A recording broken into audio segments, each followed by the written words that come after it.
panic has officially set in for Alabama football fans. Was out and about running some errands this morning and thought, let me tune in and get a gauge of how fans of the Crimson Tide, those who cover the program, just those on the ground in Tuscaloosa, what's the vibe like and the energy like?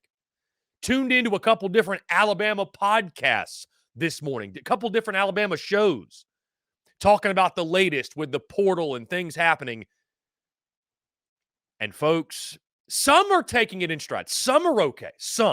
Most, from what I've seen and heard, unraveling at the seams. And I partly can't blame them for all of the change and everything that's happened. Guys, here's what's gone down for the Alabama Crimson Tide. It's crazy to think Nick Saban, his retirement was announced just over a week ago. 8 days ago is when we found out that Nick Saban would be hanging it up and the coaching search officially began. And then, of course, on Friday afternoon is when Kalen DeBoer was hired. Now, we talked about this yesterday, guys. Both Caleb Downs and while we were on air, Caden Proctor, the big offensive lineman, the big offensive tackle, a guy that was not great early in the season last year for the Crimson Tide, but obviously came on, was a starter as a true freshman, started in the college ball playoff in the Rose Bowl. Huge kid, right? Mountain of a man, 6'8", 350, something like that. He entered the portal while we were on air yesterday as well. And that has been a theme for the Alabama Crimson Tide. Now, guys, you can say that the portal needs to be changed, needs to be fixed, NIL, it's doing this to college football, that to college football. But, guys, the reality is what it is. What we've got right now in college football is what we've got, right? And I'll also say this on a bit of a side note, because I'm seeing a lot of people saying, man, this is unfair. Like the 30. You don't think players should have the opportunity to leave if the coach they came to play for gets fired or retires or whatever it is? If that coach is no longer in place, you don't think players should have a window that allow them to reassess their options and reassess their future? I mean, that to me is crazy. I have no problem. I mean, if you want to make it a 14-day window instead of a 30-day window, which is what Alabama football players have to enter the transfer portal, if you want to make it a 14-day window, that's fine. Guys, I don't think it's going to change anything. You could make it a 7-day window. Guys are just going to act much quicker. So I have no problem with, you know what? Nick Saban steps down. There's a lot of players on that Alabama roster that came to play for Nick Saban. That's why they chose Alabama. I know Bama fans want to believe, and Alabama is a great program. They were a great program before Nick Saban. Let's not get it twisted, right? 18 total national titles. Nick Saban won a third, which is crazy to think about. A third of the national championships in Tuscaloosa. But still, they had 12 titles before he got there, right? So this is a great program, make no mistake. But when it comes to recruiting and it comes to relationships and it comes for, I want to play for the best coach of all time, that's why a lot of those guys went there. Guys that could have went to Georgia, could have went to Ohio State, could have went to LSU, could have went anywhere in college football. So I want to go ahead and point that, like, I just think the pushback of like, see, this is what's wrong with college football. Like, Nick Saban retired. Those kids absolutely should have the opportunity to go somewhere else. Now, if you want to say they shouldn't be able to transfer within the conference or like, I totally get that. I think that actually would be a good rule. But if a coach leaves, gets fired, whatever, you got to give people the opportunity to make a choice that's best for their future. And that's what's happening in Tuscaloosa, folks. 28 players. At the time that I'm saying this right now, because who knows?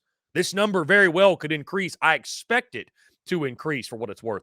28 players from the two deep, from the Alabama two deep, 28 players have entered or are reported to enter the transfer portal. 28 players from the 2 deep depth chart, guys. That is insane. And more than 24 players, more than 24 have entered since Nick Saban's retirement last week. There's also been 6 decommitments from the 2024-2025 recruiting classes. And we're talking, guys, 5-star prospects. We're talking elite level talent. Oh, by the way, a lot of those transfer portal guys, they found homes, guys. I mean, Caleb Downs, he's either going to go to Georgia, Ohio State, and if I had to bet on it, I think he's probably going to go to Georgia. Des Ricks is going to Texas A&M. Isaiah Bond went to Texas. I forget his name, but they had a defensive back go to Auburn. You know it's bad when you're losing a player to Auburn. That doesn't happen for Alabama. Also, guys, there's more rumors, like I mentioned, of more guys entering the transfer portal. I think we'd be naive to believe there isn't more on the way. Rumors of the great running back Justice Haynes. That's a name that I've heard floated around. Bama folks are talking about, could he enter the transfer portal? Apparently, Justice Haynes and Caleb Downs were really tight, really close, really good friends. May he enter the portal as well? And so, the beginning of the Kalen DeBoer era, guys, you look at the hirings, right? This is a staff, a coaching staff that Kalen DeBoer's put together. Tons of upside. I love the Ryan Grubb hire at OC. I really believe that creativity offensively, what he's got with Jalen Miller. And Bama got a big boost. Couple guys have announced they're coming back. If they ain't wearing crimson, F them, right? But the staff, there's questions about, can they recruit? Can they win in the portal? Guys that don't have SEC ties, don't have SEC experience. And I'm not saying that's a reason they're going to fail or succeed. I'm just pointing it out. There's as much uncertainty with Alabama football right now as there's been in over 20 years. There's as much uncertainty and angst when it comes to Alabama football as there's been since the mid-2000s. I mean, guys, like I mentioned, you know how you know you're old? Are you old enough to remember when Alabama football stunk? And I, for one, am old enough to remember that. Like I've mentioned, guys, I remember back in 2004 when South Carolina went to Tuscaloosa, beat Alabama like a drum at their place. Literally, they showed a shot at the beginning of the fourth quarter of the stands emptying in Tuscaloosa. I'm old enough to remember when Bama was no good. I guess that's how you know you're old. But as much concern as there was during that era with Mike Shula and Brody Croyle, right, who recalls him, that's kind of where we are right now with Alabama football. And the reason why, guys, and I asked this, is it too early to hit the panic button? Should Alabama fans be panicking?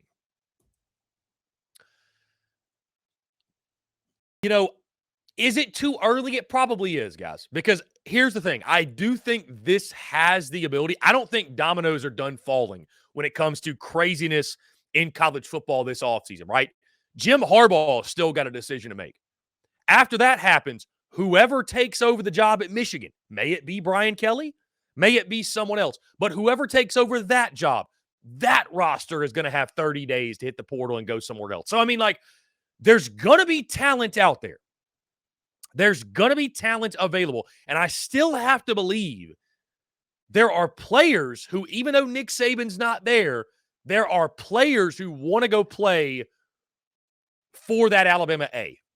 There are players who want to go play for that program. But in regards to, if I'm a Bama fan right now, I am in a panic.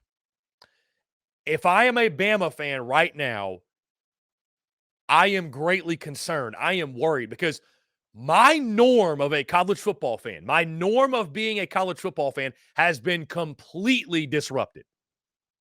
All I'm accustomed to, if I was a Bama fan, is Alabama running college football. Running college football. Getting the benefit of the doubt. I don't think that exists anymore, guys. I don't think that exists anymore. I think without Nick Saban, the uncertainty that surrounds the program, I just don't think that exists anymore. And you think about it, the one piece of armor that I think was protecting Alabama from allowing Georgia to take over as that premier program was Nick Saban. So I don't think the Alabama football program is like, here's the thing. If your expectation is for it to be exactly the same as it was under Nick Saban, that's a you thing. You're setting unfair expectations. But at the same time, I think it's going to be a very, very harsh reality that many Alabama folks are not ready for. So, is it too early to hit the panic button? Maybe it is, but it is justifiable. It is justifiable because there is as much uncertainty. There are as many question marks. There's as much angst surrounding Alabama football as there has been in over 20 years. And it's a rocky start to the Kalen DeBoer era. And I mean, it's one of those things, guys, you know what's crazy is like Kalen DeBoer has this great track record and this and that, whatever. But I think the uncertainty of just like not being an SEC guy, not even being an East Coast guy, not being a Southeast guy. And so many of these Alabama players, they probably look at it and say, man, I could have went to Georgia, played for Kirby. Because effectively now, guys, Nick Saban is gone. Kirby Smart's the best coach in college football. Like, the biggest adjustment for Alabama fans is having very uncomfortable conversations. That's one of the biggest adjustments. It's an uncomfortable conversation to admit Georgia, all of a sudden, the path is cleared for the Bulldogs. It's an uncomfortable conversation to admit that now Georgia has the best head coach in college football with Kirby Smart. It's an uncomfortable conversation to have that all of a sudden Alabama no longer has this chokehold on the SEC. It's an uncomfortable conversation to have that the aura of Nick Saban can no longer bail out Alabama from maybe, let's say, losing an NIL battle or swaying a kid one way or another because, hey, we may not have this or that, but we have Nick Saban, which was always going to come out on top. A lot of uncomfortable conversations are having to be had by Alabama faithful. Now, what does it say about Bama football? Still think it's a great program, guys. It's still one of the upper echelons of all of college football. But Kalen DeBoer is in a tough spot. Kalen DeBoer is in a very, very tough spot. Because the growing pains are inevitable. Like, they're going to happen. You know, I know Nick Saban's still there in the building or what have you. He's got an office. Kalen DeBoer is a really good coach. But this level of turnover with a brand new coaching staff, I mean, I'm not trying to go, adjust way too early record predictions or whatever. I'm not trying to sit here and say Alabama's going to go 6-6 this year. But I can tell you this. I picked Bama in my way too early record predictions to go 11-1. One of the reasons was this. Hey, I doubted the GOAT and I was wrong. I'm not doing it again. Guys, with a different head coach, I really genuinely believe with a different head coach, 2023 Alabama does go 9-3. They might go 8-4 with a different head coach. So now you look at 2024. I had Alabama 11-1, way too early predictions. You know why? It's not because I think Jalen Milroe is going to turn into an All-American quarterback. It's not because all of a sudden Georgia falls off the schedule or Alabama's going to be, that offensive line is going to become all of a sudden the best O-line in college football. It was because of Nick Saban. It was because, hey, you know what? Saban's going to figure it out. And now you no longer have that. I'm absolutely picking Georgia to beat Bama in Tuscaloosa. I'm absolutely picking that. I had Alabama beating Georgia before. You know why? Not because I don't think Georgia's a more talented team or a better team, because they had Saban. And Georgia could not beat Saban for whatever reason. So I think trying times are ahead in Tuscaloosa. I'm not saying Alabama's going to go 6-6. I'm not saying they're even going to miss the college football playoff. But uncomfortable conversations are going to become the norm in Tuscaloosa. if they have not already become so. And in this world of college football, in this era, with NIL, the portal, guess what, guys? The playing field, it's not perfect, right? There's still disparity between top and bottom, but the playing field's getting leveled out. The playing field is evening to a degree. We're seeing it with the portal. We're seeing it with Bama, this mass exodus. Bama's having to face these realities head on right now, and I don't see it slowing down anytime soon.